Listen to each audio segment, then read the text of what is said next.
bawah tekanan, tidak pernah marah, memberi pembelaan massa dan membuat semua keputusan yang betul. Keputusan 5 hakim adalah keputusan kolektif. Ketua hakim adalah jurucakap. Jadi, Mahkamah Persekutuan bertindak dengan cemerlang dan ia sepatutnya bertindak sebagai rangsangan psikologi yang hebat kepada semua hakim yang lain. Kerana ini adalah 5 hakim kanan kami. Jadi, jika anda seorang magistrate atau hakim mahkamah tinggi, anda akan mendapat inspirasi dan berkata, oh, Ketua Badan Kehakiman dan 4 anggota kanan melakukan demikian. Saya juga boleh melakukannya. Ia hebat dan memberi inspirasi. Nampaknya, Najib menjejaskan peluangnya sendiri untuk pengampunan pada masa hadapan dengan kelakuannya.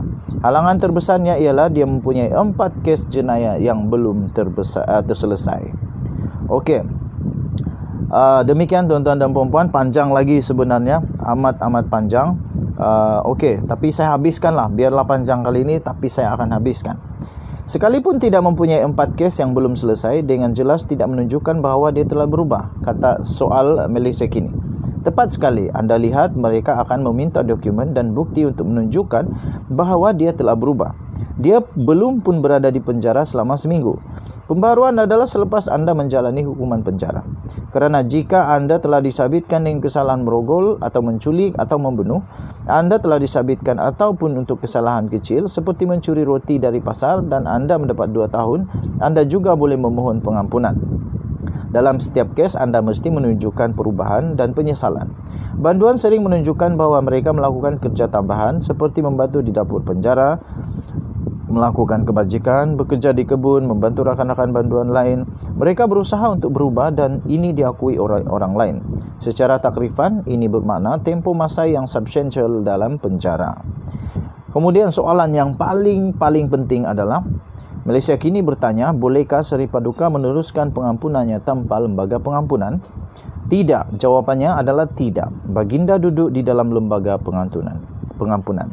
Seri Paduka selalu mempengerusikannya. Prosedur tersebut dinyatakan secara terperinci dalam Perkara 42. Malaysia kini bertanya lagi, saya tidak dapat mengelak daripada merasakan hujah pembelaan sepanjang 3 peringkat mahkamah tidak begitu kukuh. Bagaimana anda mempertikaikan kes itu jika anda adalah peguam bela dalam perbicaraan SRC? Kata Tommy Thomas, saya akan menasihati Najib untuk mengaku bersalah sahaja. Saya telah mengendalikan beberapa kes sivil dengan hujah yang lemah. Dan kami memberitahu pelanggan, lihat, kami tidak akan berjaya. Itulah satu perkara yang baik tentang undang-undang. Ia boleh dijangkakan. Dalam banyak cara, undang-undang boleh dipercayai, pasti. Dan undang-undang menggalakkan penyelesaian. Dan untuk mendapatkan sedikit gambaran tentang bagaimana kes itu akan berakhir, pergi berjumpa dengan peguam yang baik yang boleh membaca mahkamah dan peguam akan berkata, tolong jangan buang masa. Itulah sebabnya di seluruh dunia, tertuduh mengaku bersalah atau pihak bertelaga bersetuju dengan penyelesaian. Okey, panjang lagi, saya tidak akan habiskan membaca. Kamu boleh baca di malaysiakini.com. Kita jumpa lagi. Bye-bye. Salam sejahtera Malaysia. Selamat pagi tuan-tuan dan puan-puan yang dihormati sekalian. Pasti ramai ingin tahu peluang untuk Najib Razak dapat pengampunan awal atau tidak. Nampaknya setelah semakin hari semakin saya belajar, nampaknya sebenarnya Najib Razak tidak ada peluang, hampir mustahil untuk dia mendapat pengampunan serta-merta. Tuan-tuan dan puan-puan yang dihormati sekalian, berikut ialah prosedur di dalam pengampunan di Malaysia, dikongsikan oleh bekas Peguam Negara Malaysia, Tommy Thomas.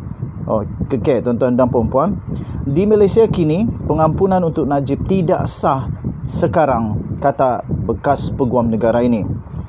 Dalam bahagian keempat dan terakhir untuk temu bual eksklusif bersama James Chai dan P. Gunasagaram, bekas Peguam Negara Malaysia iaitu Tommy Thomas yang memulakan pertuduhan undang-undang terhadap bekas Perdana Menteri iaitu Najib Razak dan yang lain membicarakan topik kompleks iaitu tentang pengampunan. Malaysia kini bertanya kepada bekas Peguam Negara ini, katanya, kita beralih kepada isu pengampunan secara sah. Apakah proses untuk pengampunan dalam kes Najib?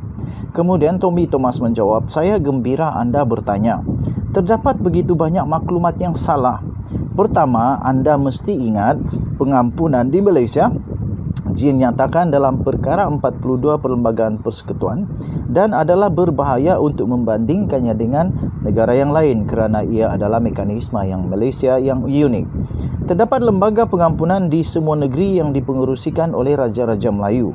Kita hanya perlu fokus kepada wilayah persekutuan kerana mahkamah yang berkaitan adalah Mahkamah Jalan Duta. Jadi lembaga pengampunan wilayah persekutuan dipengerusikan oleh Seri Paduka Baginda yang di-Pertuan Agong dan Menteri Wilayah Persekutuan adalah ahlinya.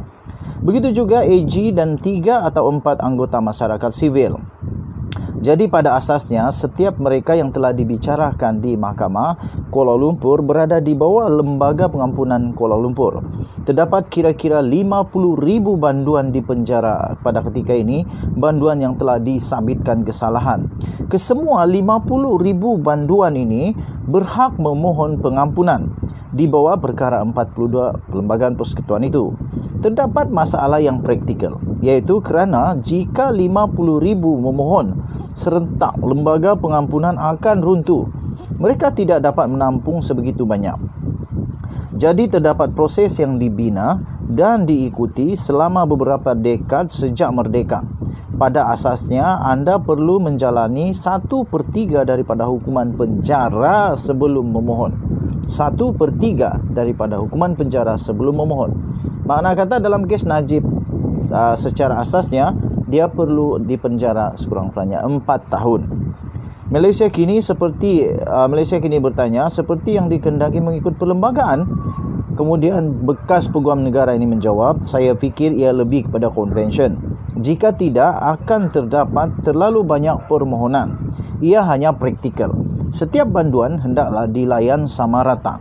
Lembaga Pengampunan Wilayah Persekutuan bermesyuarat 3 atau 4 kali setahun secara tradisinya. Setiap kali mereka bermesyuarat, mereka mempertimbangkan kira-kira 10 permohonan.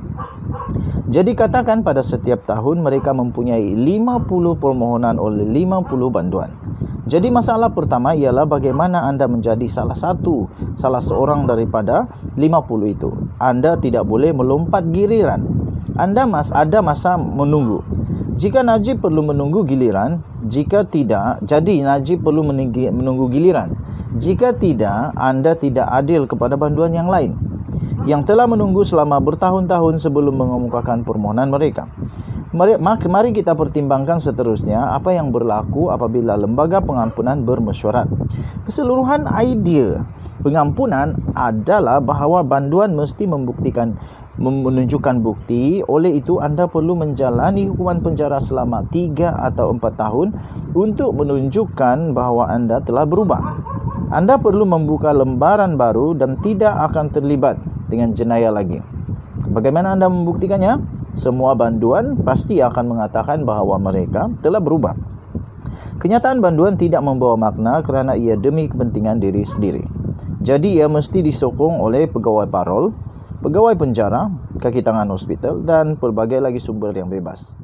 Lebih banyak rujukan yang diperlukan.